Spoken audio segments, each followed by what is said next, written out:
ما شاء الله حول ولا قوة إلا بالله العلي العظيم. أعوذ بالله من الشيطان اللعين الرجيم. بسم الله الرحمن الرحيم.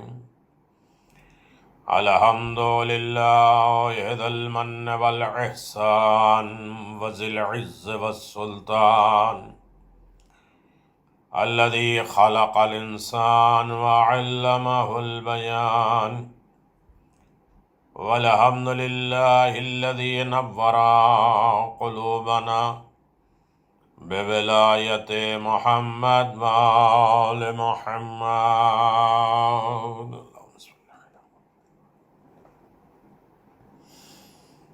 وعلى آله الطيبين الطاهرين المعصومين المنتجبين ولعنة الله على أعدائهم من الآن إلى قيام يوم الدين. آمين يا رب العالمين. أما بعد فقد قال الله تبارك وتعالى في محكم كتابه المبين وهو أصدق الصادقين وقوله الحق. بسم الله الرحمن الرحيم. إنما يخشى الله من عباده العلماء. الصلوات بر محمد وآل محمد. اللهم صل على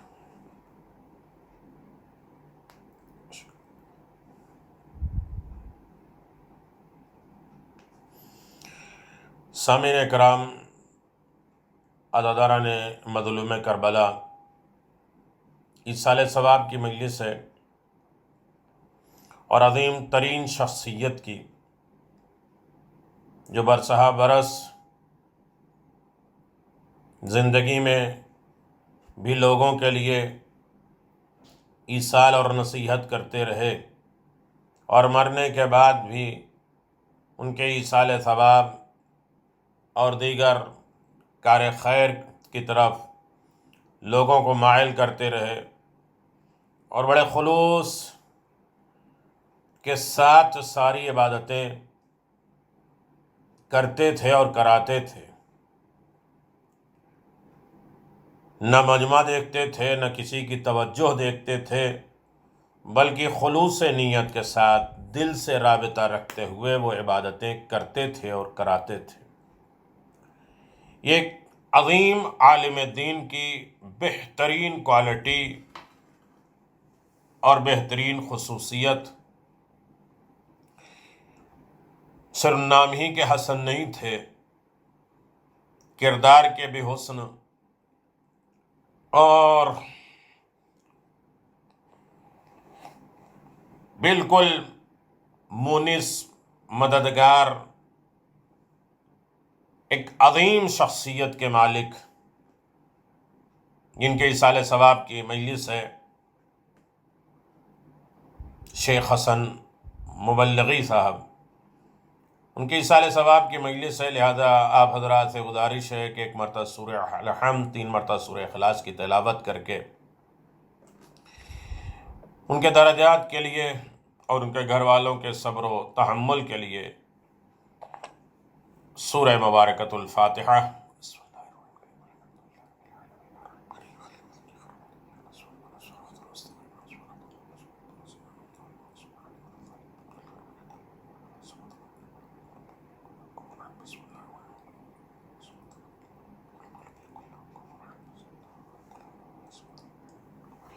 اللہم صلی علی محمد و آل محمد. اعلان پروردگار ہے، انما یخشی اللہ من عبادہ العلماء. میرے بندوں میں سے خشیت الہی، خوف خدا رکھنے والے صرف علماء ہیں. اب خشیت اور خوف اور اسی طرح 5 طریقے کی خوف پائے جاتے ہیں، لیکن یہ خوف جو ہے وہ علماء کا خشیت ہے۔ مالک کائنات نے انسان کو دو اجزاء سے مرکب کیا ہے، جسم اور روح سے، اور دونوں اپنی حیات اور بقا کے لیے غذا کے محتاج ہیں۔ جسم کی غذا کا نام ہے مال، اور روح کی غذا کا نام ہے علم۔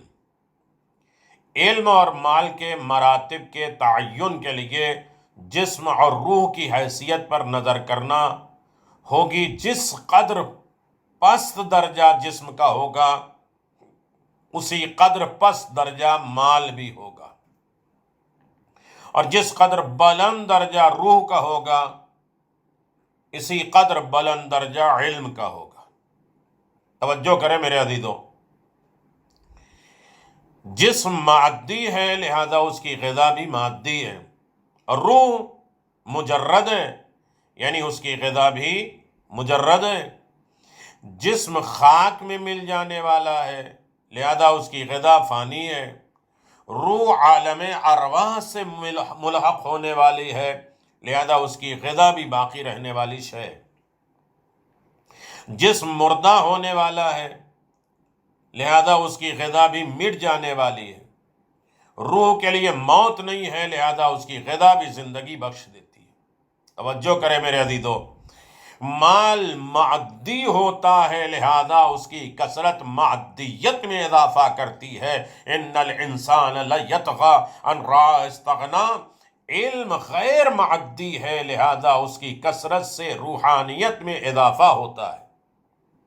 یہی وجہ ہے کہ پروردگار نے علم کو بھوک میں رکھا ہے۔ العلم فی الجوع۔ جس قدر مادیت کم ہوگی، اسی قدر علم کی نشاط زیادہ ہوگی۔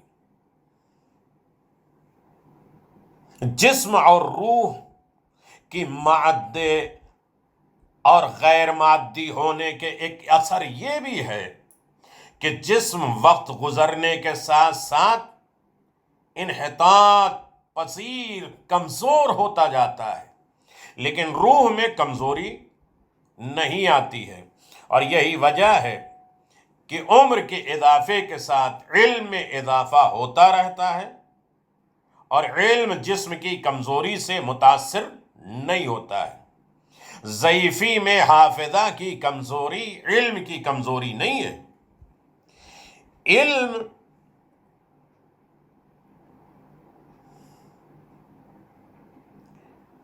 علم کے ذخیرہ کی کمزوری ہے، مخزن دماغ میں ہونے کے بنا پر حالات جسم سے متاثر ہو جاتا ہے۔ اسلام نے روح کے لیے بہترین علم اصول اور عقائد کو قرار دیا ہے، اور جسم کے لیے بہترین عمل عبادت کو قرار دیا ہے۔ مال جسم کی بقا ہے، اور اعمال جسم کی ارتقاء ہے۔ اعمال جسم کا ارتقاء ہے، جسم کو بڑھاتا جاتا ہے اعمال۔ مال سے جسم باقی تو رہ سکتا ہے، لیکن ارتقاء کی منزلے پہ نہیں ہو سکتا۔ اللہ اکبر۔ جسم اور روح کے رابطہ اس قدر عمیق ہے، گہرا ہے جسم اور روح کا رابطہ، کہ روح علم اور عقل سے الگ ہو جائے تو جسم حیوانیت کے درجے میں آ جاتا ہے، اور روح تنہا رہ جائے تو جسم موت سے ہمکنار ہو جاتا ہے۔ اسلام کا منشا یہ ہے کہ جسم اور روح دونوں میں ہم آہنگی ہو، ایک رابطہ ہو، ایک کنیکشن ہو، اور انسان نہ رہبانیت کا شکار ہونے پائے، نہ اشتراکیت اور اجتماعیت کا مرتکب ہونے لگے۔ اسلام نے روح کے ذریعے، توجہ کریے میرے عزیزو، تمہیدی گفتگو ہے، اسلام نے روح کے ذریعے جسم کو تقویت پہنچائی ہے، اور عبادات کو طبی فرائض کے ذریعے بنایا ہے۔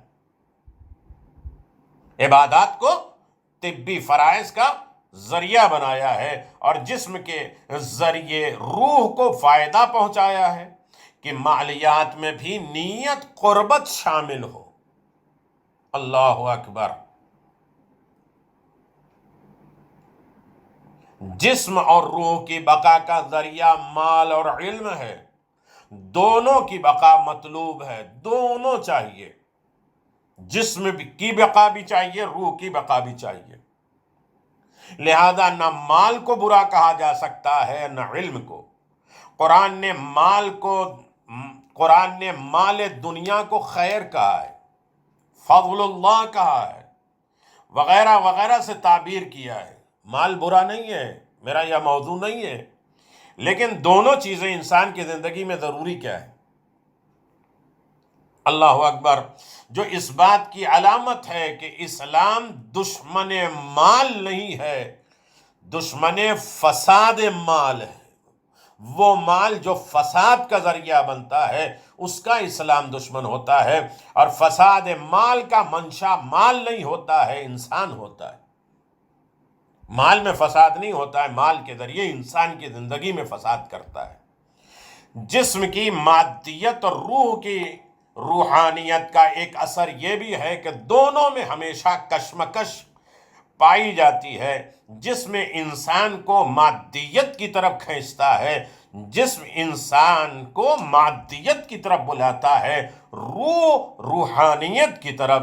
جسم کو اچھی غذا مل جائے تو وہ روح کو بھی اپنی طرف کھینچ لیتا ہے، اور روح کو بہترین علم مل جائے تو وہ جسم کو بھی اپنے رنگ میں رنگ لیتی ہے، اور جسم اور روح کی کشمکش کا اثر مال و علم کی حیثیت پہ پڑتا ہے، اور ان میں بھی کشمکش جاری رہتی ہے۔ مال علم کو دنیا کی طرف کھینچنا چاہتا ہے، اور علم مال کو آخرت کی طرف بلانا چاہتا ہے۔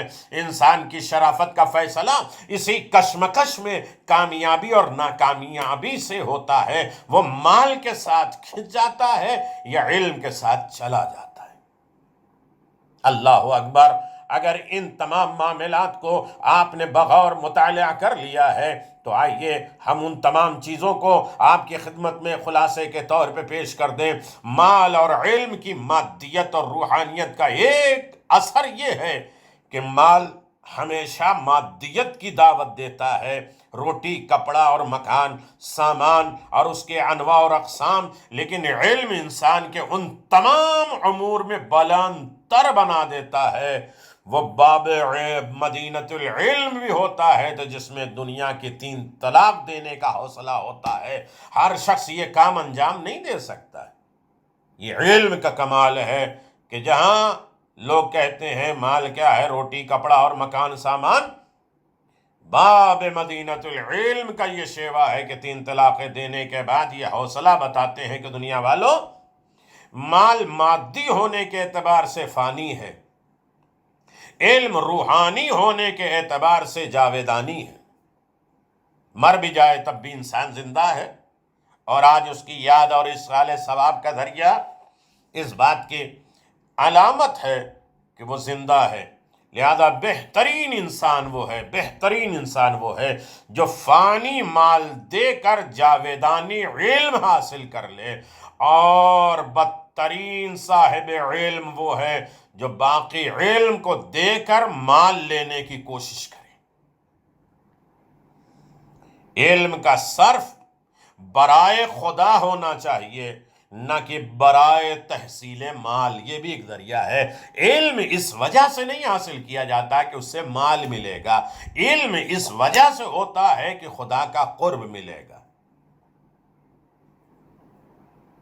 اللہ اکبر۔ روایت میں ہے مستعثل بالعلم، علم کو کھانے پینے کا ذریعہ بنانے والا ملعون قرار دیا جاتا ہے۔ ہاں، علم حاصل کرنا ہے، تکبر ہو جائے، یہ علم حاصل کرے، اپنی زبان کو سب سے اعلیٰ بنائے، مجھ سے زیادہ بولنے والا کون ہے، اور اس کے بعد طرح طرح کے نفاق۔ انسان معلومات کو حاصل کرنے کے بعد فخر و مباحات کرتا ہے۔ علم انسان کے اندر جیسے آتا ہے وہ تواضع اور انکساری کی منزلوں پہ چلا جاتا ہے۔ اللہ اکبر۔ لیکن مال دے کر علم حاصل کرنے والے کو قابل تعریف قرار دیا گیا ہے کہ مال دے کے علم حاصل کرو، علم دے کے مال نہ حاصل کرو۔ اب اس ضمن میں میں اور زیادہ گہرائیوں میں نہیں جاتا ہوں. آج علم کو خریدا ہی جاتا ہے مال سے. میں جو کہوں وہ پڑھو، جو مجھے اچھا لگتا ہے وہ پڑھا جائے، جو میں برداشت نہیں کرتا ہوں میری خرابیوں کو نہ بیان کیا جائے. میں پیسہ دیتا ہوں لہٰذا میرے حساب سے گفتگو کرو. ماشاءاللہ اس شخصیت کی ایصال ثواب کی مجلس ہے جو نہ مرعوب ہوا، جس نے علم کو بیچا نہیں،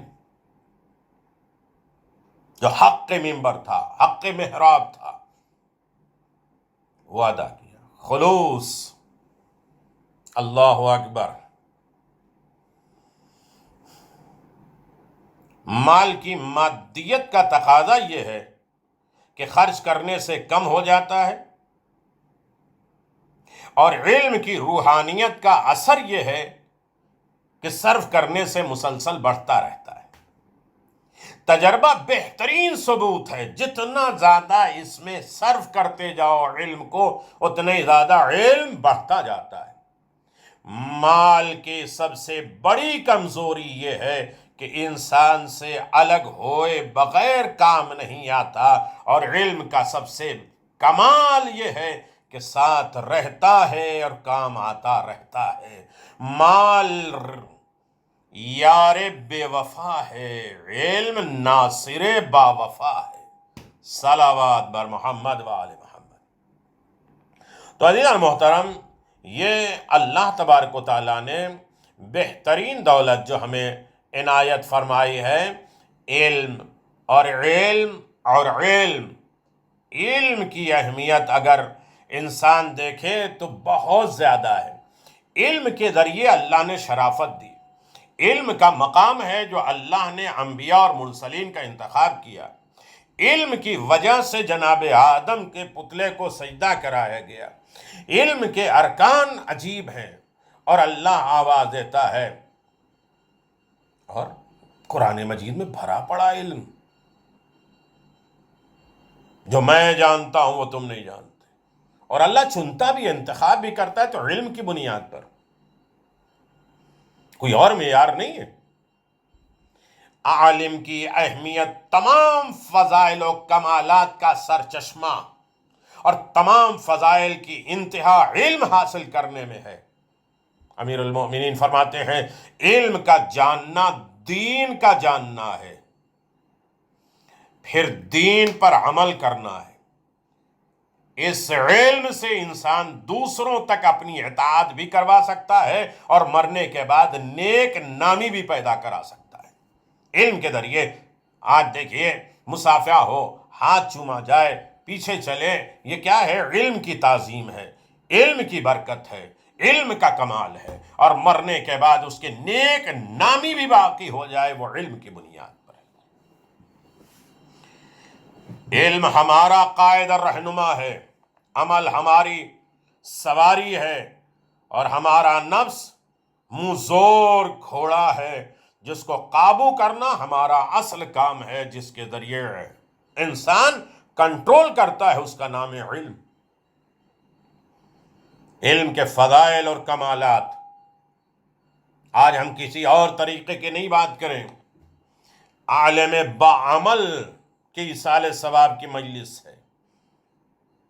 ایک نمونہ کائنات میں تھا. علم عقل کا چراغ ہے اور بہترین رہنما ہے. افضل ترین ہدایت ہے علم. ایک ایک گوشے پہ ایک ایک گھنٹے بات ہو سکتی ہے. اگر انسان یہ سوچے تو پھر مرحوم کو زیادہ زیادہ آپ یاد کریں گے. دولت مندوں کی زینت غریبوں کا حسن علم ہے. اشرف ترین حسب نسب بھی علم ہے. جب علم آ جاتا ہے انسان کسی کا حسب نسب نہیں دیکھتا ہے، غریب امیر نہیں دیکھتا ہے،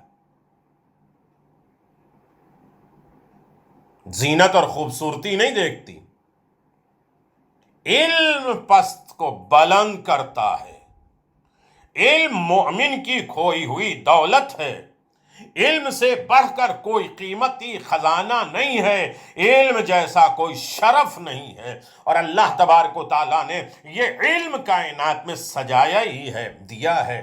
کوئی پیدا ہونے کے بعد علم حاصل کر لیتا ہے، اور کوئی علم لے کر آتا ہی ہے دنیا کے سامنے، ساری کائنات کو علم کی دولت بانٹتا ہے، جو جبریل کو بھی سکھا دے، ملائکہ کو بھی سکھا دے، اور کل کائنات کا مربی بن کر آئے، اسے رسول کہتے ہیں، آل رسول کہتے ہیں۔ ہاں میرے عزیزو، علم سے بڑھ کر کوئی قیمتی خزانہ نہیں ہے، علم جیسا کوئی شرف نہیں ہے۔ ہر چیز جب کم ہو جاتی ہے تو اس کی قیمت بڑھ جاتی ہے، مگر علم جتنا زیادہ ہوتا جاتا ہے اس کی قیمت بڑھتی جاتی ہے۔ ایک صلوات پڑھ دیں محمد و آل محمد، اللہم صلی علی محمد و آل محمد وعجل فرج آل محمد۔ میرے عزیزو، اگر علم ہی کی بات کیا جائے تو یاد رکھیے گا، عالم کا گناہ ایک ہے، جاہل کے گناہ دو کے برابر ہیں۔ ایک گناہ برا کام کرنے کا، دوسرا علم حاصل نہ کرنے کا ہے۔ دونوں برابر نہیں ہو سکتے، نہ جاہل نہ عالم۔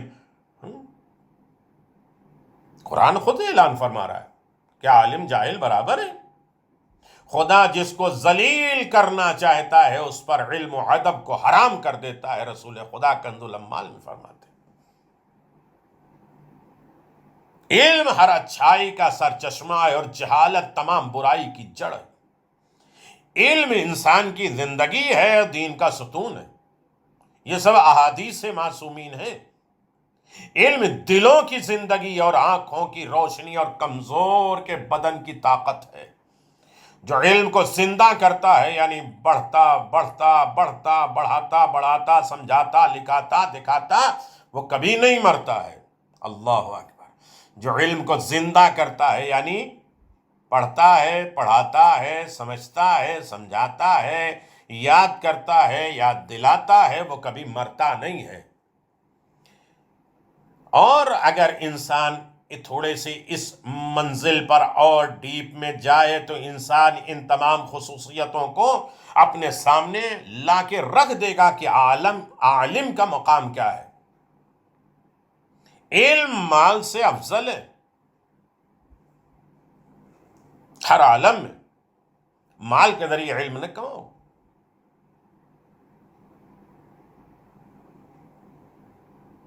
مال کے ذریعے علم کو نہ خریدو۔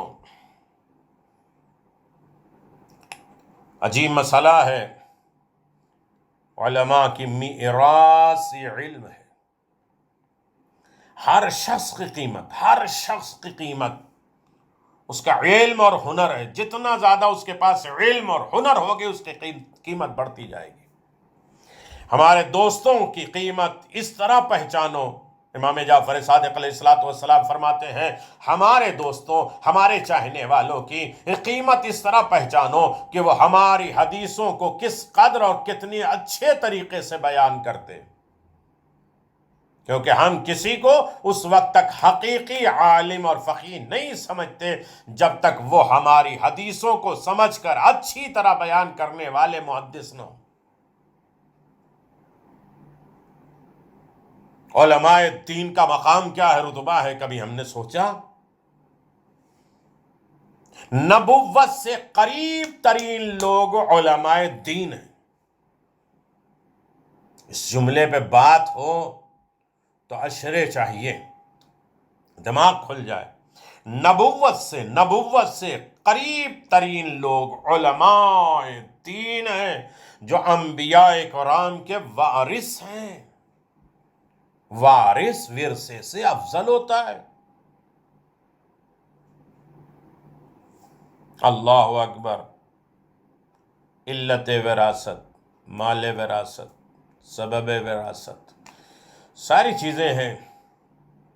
جو شخص انبیاء کرام کی احادیث کو حاصل کرتا ہے اور سمجھتا ہے اور یاد کرتا ہے اور بہت کچھ حاصل کر لے گا۔ اس لیے تم یہ دیکھو کہ تم کس سے علم حاصل کر رہے ہو، کس سے علم حاصل کر رہے ہو۔ یعنی علم اہل بیت سے حاصل کرنا چاہیے، وہ رسول خدا کے حقیقی سچی وارث ہیں اور خدا نے ان کے پاک ہونے کا اعلان کیا ہے، اس لیے وہ علم دینے میں کمی، زیادتی، بھول چوک یا غلطی نہیں کرتے۔ در اہل بیت سے جو وابستہ ہے، اہل بیت کے جو غلام ہیں، ان سے علم حاصل کرو۔ علماء انبیاء کے وارث ہیں، آسمان والے علماء سے محبت کرتے ہیں۔ ایک جملہ یاد رکھیے گا، پھر شیخ حسن کے مرتبے اور رتبے کو آپ جانیے، جو خلوص کا پیکر تھا، ایک مجسم مضبوط قلعہ تھا، بظاہر کمزور نحیف آواز سمجھتے ہیں،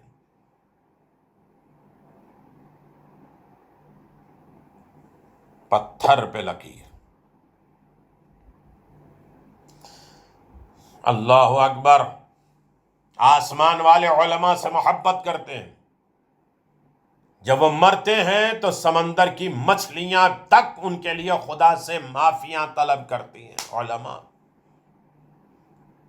علماء زمین کے چراغ، میرے انبیاء اکرام کے وارث ہیں۔ اللہ اکبر۔ امیر المؤمنین نے یہاں تک فرمایا کہ جب تک دن رات باقی ہے، علماء باقی ہے، کیونکہ علماء کا علم باقی رہتا ہے، لوگ اس کو پڑھتے سمجھتے ہیں، اس پر عمل کرتے ہیں، وہ زندہ رہتا ہے۔ جاہلوں کے درمیان عالم اس طرح ہوتا ہے جیسے مردوں میں زندہ۔ آج یہ بیماریاں پھیلی،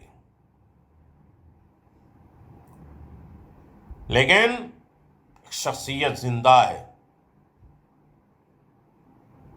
اور رزق الہی پاتے، نہ مردہ کہنا نہ سمجھنا، وہ روح کی غذا بھی لے رہے ہیں، مردہ بھی نہیں۔ اللہ اکبر۔ یقیناً افضل ترین علم عبادت سے افضل ہے۔ بڑے بڑے عبادت کرنے والے، ناز کرنے والوں، یاد رکھیے گا، عبادت سے افضل علم ہے، کیونکہ علم خدا کو پسند ہے۔ جو شخص گھر سے علم حاصل کرنے کے لیے اس نیت سے نکلتا ہے کہ باطل کو حق کی طرف پلٹائے اور گمراہی کو ہدایت کی طرف پلٹائے، اور ایسے شخص کے مانند ہے جس نے 40 سال تک عبادت کی ہو، حکمت کا صرف ایک کلمہ سنایا اور اس پر عمل کرنا 1 سال کی عبادت سے افضل ہے۔ علم پر 1 گھنٹہ بات کرنا 1 رات کھڑے ہو کر نماز سے افضل ہے۔ علم۔ اللہ اکبر۔ سوچیں، اور یقیناً ان کی ایصال ثواب کی یہ مجلس ہے، اور ایصال ثواب کا بہترین ذریعہ یہی ہے کہ جو چیزیں باقی رہ جائیں۔ علم طلب کرنا، حاصل کرنا خدا کے نزدیک نماز، روزہ، حج، خدا کی راہ میں جہاد کرنے سے افضل ہے۔ جس عالم کے علم سے فائدہ حاصل کیا جائے وہ 70,000 عابدوں سے افضل ہے۔ میں واقعات پڑھ کے آپ کا ٹائم ویسٹ نہ کروں، اشارے میں باتیں ہو رہی ہیں اور اس کے بعد ڈیٹیل میں آپ جائیے گا۔ اللہ کو پہچاننے والے عالم کی 1 نماز نہ پہچاننے والے عابد کی 1000 نمازوں سے بہتر ہے۔ جس طرح ایک ادب اور شعر کے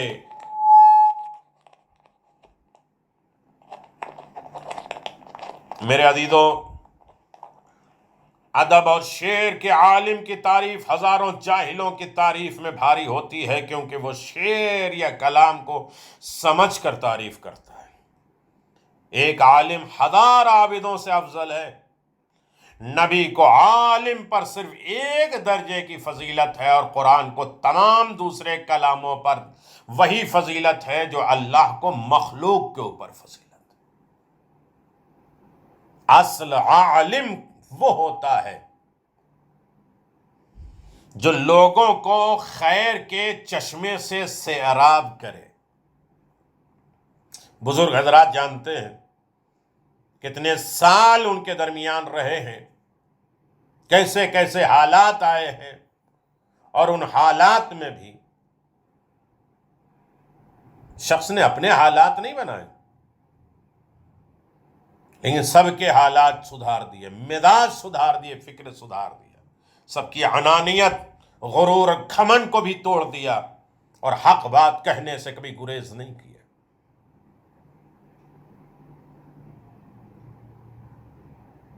اللہ اکبر۔ جو لوگوں کو خیر کے چشمے سے سیراب کرے اور ان کو ان کے دشمنوں سے بچائے، وہ حقیقی عالم یا فقیہ آل محمد کے یتیم مومن کی کفالت کرنے والا ہوتا ہے، اور محبان آل محمد کے کمزور لوگوں کی ہدایت کرنے والا ہوتا ہے۔ خدا قیامت میں ایسے عالم سے کہے گا، کچھ دیر ٹھہر جاؤ اور ان تمام لوگوں کی شفاعت کر جنہوں نے تجھ سے علم حاصل کیا ہے۔ جتنے لوگ ہیں علم حاصل کیے ہوئے ہیں، ضروری نہیں کہ الف بے پڑھے ہوں، بہت بڑا مقام ہے۔ جب چاہنے والا آیا، آواز دیا کہ میرے باپ کا قاتل ہے، اسے بدلہ لے لیجیے، قصاص لیجیے، تو امام نے فرمایا کوئی احسان ہے اس کا؟ کہ مولا اتنا بڑا احسان نہیں کہ میں باپ کے خون کو معاف کر دوں۔ کہ پھر بھی، کہ بچپنے میں اس نے تعلیم دی ہے، کہ اس کا اجر و ثواب مجھے دے دو، میں خون بہا دے دیتا ہوں۔ تعلیم دی ہے جس نے، باپ کے خون کا بھی بدلہ وہ ہوتا ہے۔ اللہ اکبر۔ مجھے اس ذات کی قسم ہے، پیغمبر اسلام صلی اللہ علیہ وآلہ وسلم فرماتے ہیں، اس ذات کی قسم جس کے قبضے میں محمد صلی اللہ علیہ وآلہ وسلم کی جان ہے، ایک عالم 1000 عابدوں پر بھاری ہے، کیونکہ عابد زاہد صرف اپنی ذات کو فائدہ پہنچاتا ہے، جبکہ عالم دوسروں کے فائدے کے لیے کام کرتا ہے۔ اللہ اکبر۔ یہ مقام اور رتبہ، عالم کی موت سے اسلام میں ایسے رخنا نقصان پڑ جاتا ہے جو رہتی دنیا تک بند نہیں ہوتا ہے۔ لیکیج ٹنکی ہو جائے سب بہ جاتا، رخنا نقصان دہ جو کبھی پر نہیں ہوگا۔ عالم کے چہرے کو محبت سے دیکھنا عبادت ہے۔ کعبے کو دیکھنا، ماں باپ کو دیکھنا، علی بن ابی طالب کے چہرے پر دیکھنا، یہ عبادت ہے، اور عالم کے چہرے پر محبت کی نگاہوں سے دیکھنا۔ مجھے آج صرف ایک بات کہنی ہے، اس سے مراد وہ عالم ہے کہ جب تم ان کے چہرے کو دیکھو تو تم کو آخرت یاد آ جائے۔ وہ انداز دیکھیے، اذان سے پہلے مسجد کے مصلی پر بیٹھ جانا، اذان اور نماز کے وقت آنے سے پہلے بے چین ہو کے گھر سے نکل کے مصلی عبادت پہ آ جانا، جس کا چلنا یاد خدا کا ذریعہ بن جاتا ہے، آخرت کی یاد دلاتی ہے۔ جو عالم ایسا نہ ہو بلکہ دنیا پرست ہو، اس کو طرف دیکھنا فتنہ اور خرابی ہے۔ تو خدا کی یاد دلائے۔ علم حاصل کرنا ہے، ہر عالم میں یاد کرنا ہے۔ علم زندگی ہے۔ اللہ اکبر۔ صحیح علم کا طلبگار اپنے پالنے والے مالک کو راضی کر لیتا ہے، جس سے مالک راضی ہو جائے، جبکہ دنیا کا طلبگار اپنی شرکس اور گناہوں میں بڑھا دیتا ہے۔ عالم نہ ہو تو اپنے علم سے خود سیر ہوتا ہے اور دوسروں سے سیر ہو جاتا ہے۔ علم حاصل کرنے کے لیے گھر سے نکلنے والا خدا کی راہ میں جہاد کے مانند ہوتا ہے۔ اگر کوئی طالب علم حاصل کرنے کے لیے راستے میں جائے اور مر جائے تو شہید ہوتا ہے۔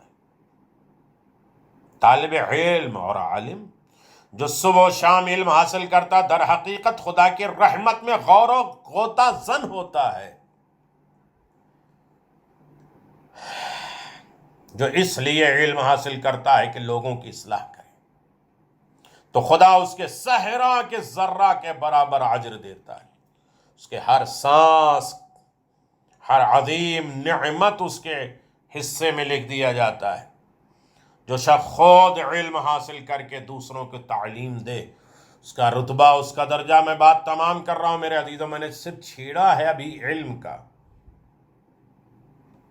وہ عالم دین جن کے ایصال ثواب کی مجلس، ان کی کوالٹی کے بارے میں، ایک ایک لفظ کے بارے، ایک ایک صفت کے بارے میں بات کیا جائے تو لمبی باتیں ہوں گی۔ وہ ملکوت اعظم میں عظیم آدمی شمار ہوتا ہے۔ خدا کا فرمان ہے جو کچھ بھی ہم نے ان کو دیا ہے وہ اس کو راہ خدا میں خرچ کر دیتے ہیں، یعنی علم دے دیتے ہیں۔ اس لیے اس سے اولین و مراد ہے کہ وہ علم حاصل کرتے ہیں اور اس کو پھیلاتے ہیں، اور جو قرآن کا ہم نے ان کو علم دیا ہے ان کی تلاوت کرتے ہیں۔ افضل ترین صدقہ یہ ہے کہ انسان علم حاصل کر کے دوسروں کو تعلیم دے۔ خدا اس پر رحم کرے جو ہمارے امر کو زندہ کرتا ہے۔ راوی نے امام رضا علیہ السلام سے پوچھا کہ آپ کا امر کیا ہے، کیسے زندہ ہوتا ہے؟ فرمایا جو ہمارے علم احادیث کو سیکھتا ہے اور پھر لوگوں کو تعلیم دیتا ہے اور ہمارے امر کو زندہ کر دیتا ہے، کیونکہ اگر لوگوں کو ہمارے بہترین کلام کا علم حاصل ہو جائے تو وہ ہماری پیروی کریں گے، ہماری اطاعت کرنے لگیں گے۔ میرے عزیزو، بات تمام کرتے کرتے میں آپ کے آخر میں یہ بات کہوں کہ ایک شخص قیامت میں حاضر ہوگا، اور جب اس کی نیکیاں بادلوں کی طرح تہ بتہ بلند پہاڑوں سے اونچی چلی جائے گی، وہ کہے گا مالک میری یہ نیکیاں میرے حساب میں کہاں سے آ گئی؟ خدا فرمائے گا یہ تمہارا وہ علم ہے جو تم نے لوگوں کو سکھایا ہے، اور لوگ تمہارے بعد بھی اس پر عمل کرتے رہے ہیں، یہ اس کا ثواب ہے جو پہاڑ کی تہ تہ بن کر تمہارے نامہ اعمال میں آ چکا ہے۔ جو شخص کسی اچھائی کی تعلیم دیتا ہے اور اس کے لیے اس آدمی کے برابر اجر ہوتا ہے جس نے اس پر عمل کیا ہو۔ راوی نے پوچھا اگر تعلیم لینے والا کسی دوسرے کو وہی علم دے گا تو کیا دوسرے آدمی کے علم میں بھی ثواب پہلے تعلیم دینے والے کا ہوگا؟ امام نے فرمایا چاہے وہ تمام انسانوں کی تعلیم دے پھر بھی اس کو پہلے تعلیم دینے والوں کا اس کا اجر ملے گا، چاہے وہ مر ہی کیوں نہ جائے۔ آج جس کو بٹا ہے، آج جو بانٹ رہا ہے، وہ دیکھے کہ اصل کس سے لیا ہے۔ یعنی میرے عزیزو، پہلے تعلیم دینے والے کے مرنے کے بعد بھی اس کی تعلیم دیے ہوئے شاگرد دوسروں کو تعلیم سکھائے، علم سکھائے تو وہ بھی تعلیم دینے والے کا ثواب ملتا رہے گا، جیسے کہ بعد میں تعلیم دینے والوں کا ثواب میں کوئی بھی عمل نہیں کیا جائے۔ اس لیے خدا نے قدر و عطائیں اور لامحدود، اس لیے ہر عمل سکھانے والے شاگردوں کے عمل میں ثواب ملے گا۔ جو شخص کسی کو ہدایت کا ایک باب تعلیم دے اس کو وہ ثواب ملے گا جو اس پر عمل کرنے والا ہے، جبکہ عمل کرنے والوں کے ثواب میں کوئی کمی نہیں ہونے والی ہے۔ اللہ اکبر! یعنی خدا کی رحمت قیمتی مانگتی ہے اور خدا کی رحمت بہانہ ڈھونڈتی ہے۔ سب سے بڑا کائنات میں سخی، لوگوں کو علم سکھاؤ اور لوگوں سے علم سیکھو۔ علم چھپانے والا ہر چیز اس کے اوپر لعنت کرتی، جو علم چھپاتا ہے دوسروں کو دیتا نہیں۔ جبکہ اچھائی کی تعلیم دینے والے کے لیے زمین اور آسمان کی تمام مخلوقات اور سمندر کی تمام مچھلیاں خدا سے مغفرت طلب کرتی ہیں، اور اے موسیٰ، خدا کہتا ہے اے موسیٰ خیر، بھلائی اور اچھے کاموں کی تعلیم دو، کیونکہ ایسا کرنے والوں کی قبروں کو میں اس قدر روشن کروں گا کہ وہ وہاں خود کو اکیلا محسوس نہیں کرے۔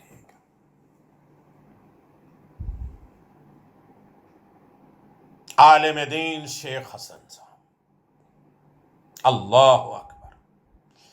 جو شخص تعلیم دے کر فضیلت نماز اور روزہ رکھنے والے پر ایسے جیسے میری فضیلت تم میں سے معمولی آدمی، ہر نماز کے بعد مسائل بیان کرنا، اور اسی عادت کے ساتھ، اسی روٹین کے ساتھ، حافظہ کمال کا، فکر جامع، بیسک باتیں کرنے میں بھی شرم نہیں کرنے والی عظیم شخصیت، سب سے زیادہ سخی، میں اولاد آدم میں سب سے زیادہ سخی ہوں، اور میرے بعد سب سے زیادہ سخی وہ ہے جو علم حاصل کرے اور پھر اس کو لوگوں میں پھیلائے۔ وہ قیامت میں ایک امت بن کر آئے گا، اور اس کے بعد وہ شخص دوسرے نمبر پر سب سے بڑا سخی جو اپنی جان تک اللہ کے لیے دے دے گا۔ لوگوں کو مفت تعلیم دو جیسے کہ تم مفت تعلیم دی گئی ہے، تم کو بھی مفت تعلیم دی گئی، خاص طور پہ دین کی تعلیم۔ اللہ اکبر۔ ہر عالم میں انسان آخرت کے لیے کام کرے۔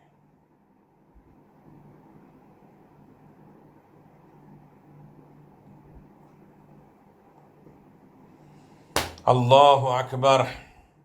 امام جعفر صادق علیہ السلام کی ایک روایت میں پیش کر دوں اور بات تمام۔ جو علم دین کو روزی کمانے کا ذریعہ بناتے ہیں، میں نے امام سے عرض کیا کہ آپ کے کچھ ماننے والے ایسے بھی ہیں جو آپ سے علم حاصل کرنے کے بعد آپ کے شیعوں کو تعلیم دیتے ہیں، اور اس کے بدلے میں لوگ ان کی عزت بھی کرتے ہیں، ان کو مال دولت سے نوازا بھی جاتا ہے۔ تو امام نے فرمایا یہ ان کی روزی کمانے کا ذریعہ نہیں ہے، علم دین کو روزی کمانے کا ذریعہ بنانا یہ ہے کہ خدا کی ہدایت کے بغیر غلط فتویٰ دینا۔ معلوم نہ ہو غلط فتویٰ دے دو، سامنے والے کو راضی ہو جائے، یہ ہے ہدایت۔ کتنے لوگ ہیں آج مفتی بن گئے ہیں، میری رائے تو یہ ہے، میری سمجھ تو یہ ہے۔ کیوں سمجھوار کہاں؟ دولت اسے کہا جاتا ہے، عزت پا رہے ہو علم بانٹ کر، اس طرح دوسرے کو حقوق مارے جا رہے ہیں۔ امام سے پوچھا گیا کیا معلم کا پیشہ حرام ہے؟ فرمایا خدا کے دشمن جھوٹ بولتے ہیں اور وہ چاہتے ہیں کہ کوئی قرآن کی تعلیم نہ دے۔ غلط نہیں ہے، معلم کا پیشہ حرام نہیں ہے۔ اگر قرآن کے معلم کو کوئی اپنی اولاد کے قتل کی دیت کے بدلے میں رقم بھی دے دے تو وہ بھی قرآن کے معلم کے لیے جائز ہے۔ امام حسین علیہ السلام نے اپنی اولاد کے کسی بچے کو سورہ الحمد یاد کروانے کے لیے 1000 درہم، 1000 لباس اور یہ دولت اور وہ سرمایہ، جب کسی نے کہا مولا اتنی دولت کا تمہیں معلوم نہیں اس نے ہماری اولاد کو کیا دیا ہے، ہم اس کے مطلب میں کیا دے رہے ہیں۔ علم حاصل کرو کیونکہ علم کا حاصل کرنا نیکی ہے۔ اللہ اکبر۔ ہر عالم میں انسان اس دنیا میں کامیاب ہوگا۔ علم حاصل کرنے کا طریقہ یہ ہے۔ آج جو انسان اپنے آپ کو بہت بلند سمجھتے ہیں، ایک شخص رسول خدا صلی اللہ علیہ وسلم سے پوچھتا ہے کہ علم حاصل کرنے کا حق کیا ہے؟ تو فرمایا عالم کو خاموشی سے سنو۔ یہاں تو عالم کو بولا ہی نہیں دیا جا رہا ہے،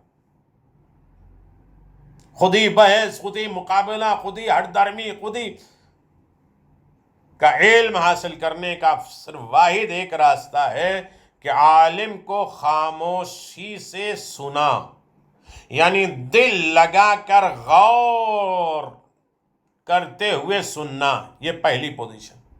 پھر اس کو یاد کرنا، پھر اس پر عمل کرنا، پھر اس علم کو پھیلانا اور دوسروں کو سکھانا۔ یہ ہے علم حاصل کرنے کا طریقہ۔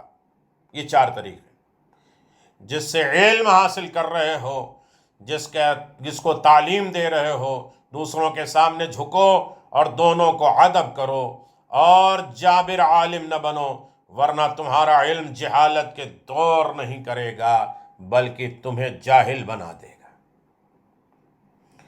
عالم کا حق یہ ہے مرنے کے بعد انہیں بھلا نہ دینا، کچھ دن یاد رکھے، اس کے بعد فراموش نہ کر دینا۔ مرنے والے کے ساتھ صلہ رحمی کرنا، ان کے رشتہ دار، ان کے قرابت دار، ان کی ضرورتیں، ان کے سکون کا ذریعہ فراہم کرنا۔ عالم کا حق یہ ہے کہ پہلے اس کو خاص طور پہ سلام کرو، الگ سے اس کے سامنے جا کر بیٹھو، اس کے سامنے اشارہ نہ کرو، نہ ہاتھوں سے نہ آنکھوں سے، عالم کے سامنے اشارہ نہ کرو۔ اس سے یہ نہ کہو کہ آپ کی بات کے خلاف فلاں نے تو یہ کہا تھا اور فلاں نے وہ کہا تھا۔ آج سب سے بڑے قابل لوگ یہی آ جاتے ہیں نا کہ عالم کے سامنے آ کے کہتے ہیں ارے آپ نے جو کہا تھا اس کے خلاف تو انہوں نے وہ کہا تھا، انہوں نے وہ کہا تھا۔ یہ حق عالم نہیں ہے، اور جو حق نہیں ادا کرتا اس کو فرض نہیں ملتا۔ اس کے سامنے کسی کی غیبت نہ کرو، سرکشی نہ کرو۔ جب وہ تھک جائے تو اس کے پاس نہ جاؤ، یہ بھی تو عالم کا حق ہے۔ ہم جانتے ہیں کہ ہم تھک جاتے ہیں، عالم تو نہیں تھکتا۔ اس سے منہ نہ پھیرو، کوئی ایک بات اس کی بری لگ گئی، منہ پھیر لیا،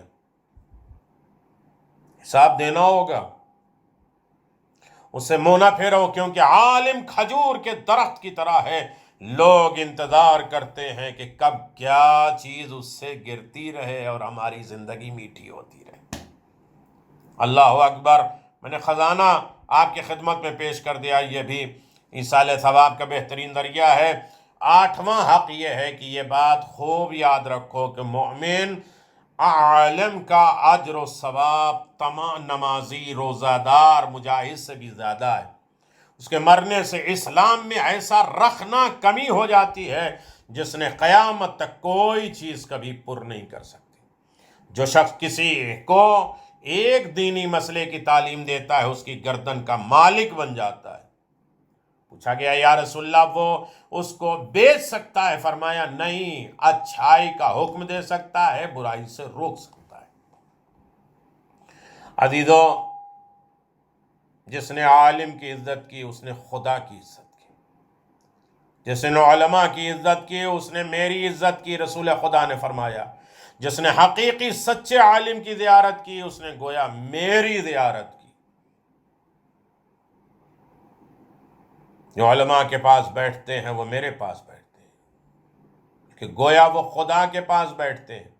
مومن کے اخلاق میں خوش آمد، حسد نہیں ہوتا، سوا علم حاصل کرنے کے اور کچھ نہیں ہوتا۔ مومن کی زندگی عظیم زندگی ہے، مومن کا کارنامہ عظیم کارنامہ ہے۔ عزیزو، بات تمام کرتے ہوئے میں آپ کے اذہان عالیہ کو ایک عالم دین، عظیم شخصیت کے مالک کی طرف ہم لے کے چل رہے ہیں۔ امام جعفر صادق علیہ السلام نے ارشاد فرمایا ہے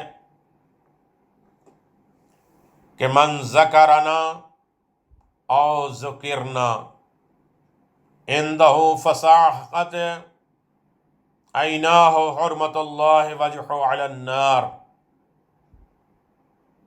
امام جعفر صادق علیہ السلام نے فرمایا جو مومن ہمارے مصائب یاد کرے یا سنے یا اس کے سنائے لوگوں کے سامنے، اس کی آنکھوں سے آنسو نکل آئے تو خدا آتش دوزخ اس پر حرام کر دے گا۔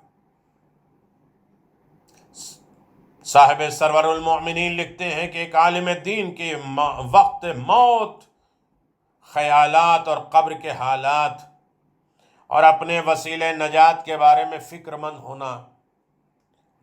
عالم دین کی موت کا وقت قریب ہے، اس نے اپنے موت کے بارے میں، قبر کے بارے میں، حساب و کتاب اور نجات کے بارے میں غور کرنا شروع کر دیا۔ پہلے وہ اپنی نماز اور عبادت کے وسیلے اور کو غور کیا تو صرف اس میں آمیزش سمجھ میں آئی۔ بنظر انصاف جو غور کیا تو ایک سجدہ بھی اللہ کی بارگاہ میں قبول نہ ہو، ایسا اس نے سوچا۔ روزے کی طرف خیال کیا تو اسے بھی محض فاقہ، اکیلے تنہائی میں سوچو۔ پھر حج کا تصور ہوا تو اس کو بھی باعث شہرت اور نام آوری سمجھ کر ریا سے خالی نہ پایا۔ آخر سوچا کہ امام حسین علیہ الصلوۃ والسلام کی مصیبت پر رونا اور رلانا اگرچہ یہ سبب رستگاری ہے، کیونکہ اس کے جد بزرگوار نے فرمایا من بکا و ابکا او تبا کا وجبت لہ الجنہ، یعنی جو شخص روئے رلائے یا رونے والوں کی صورت بنائے اس پر جنت واجب ہے۔ میرے عزیزوں، کتنے لوگوں کو غم اہل بیت میں رونے کا اور رلانے کا سبب بنے ہیں، وہ جو 40 آدمی کو رلا لے جنت واجب ہے۔ پھر رسول نے فرمایا 40 نہیں 30 بھی نہیں کہا، 10 آدمی کو جو رلا دے، 10 نہیں کہا، ایک آدمی کو جو مصائب حسین میں رلا دے۔ پھر پیغمبر نے فرمایا ایک آدمی نہیں، جو خود مصائب آل محمد پہ رونے پہ آمادہ ہو جائے۔ اللہ اکبر! جیسے وہ عالم دین کو یہ حدیث یاد آئی، شکر ادا کیا کہ مجھ سے اکثر یہ افعال خیر انجام ہوئے ہیں، اور یہ سوچ کر دل کو قرار آ گیا اور سو گئے۔ عالم خواب میں دیکھا کہ مر گیا ہوں، اہل و عیال کو روتے پیٹتے عزادار و قبر کے قریب دیکھا، دفن کر دیا۔ قبر کی تنہائی احباب کی جدائی سے منظر تھا، اور ناگہاں نکیرین کے آتشیں لے کر آگ قبر میں آنا اور پائنتی کی طرف سے ظاہر ہونا۔ سوال کیا کہ تیرا خدا رسول کون ہے؟ میں نے جواب باثواب دیا۔ اتنے میں دیکھا کہ ساری قبر روشن ہو گئی، معمور ہو گئی، اور فرشتے معدب ہو کر خاموش ہو گئے۔ مجھے حیرت ہوئی اور جرأت کر کے پوچھا کہ امام کا سوال کیوں نہیں کرتے؟ انہوں نے میری طرف اشارہ کیا، اور میں نے مڑ کے دیکھا تو ایک بزرگ نورانی چہرہ 14ویں کی چاند کی طرح، ان کی پیشانی تاباں و درخشاں، اور ان کے بدن مبارک پر تیروں کے نشانات تھے۔ نکیرین سے فرماتے ہیں یہ شخص ہمارا عزادار ہے، اس سے بلطف مدارت سے پوچھنا۔ مجھ سے مہربانی سے فرماتے ہوئے پوچھا کہ تم پریشان اور مضطرب نہ ہونا، امیدوار رحمت الہی رہنا۔ عزادار یہ فرما کر نظر سے پوشیدہ ہو گئے۔ میں عالم وجد میں خواب میں چونک کر پڑا، اور باب تعزیت داری میں میرا عقیدہ اور زیادہ بڑھ گیا۔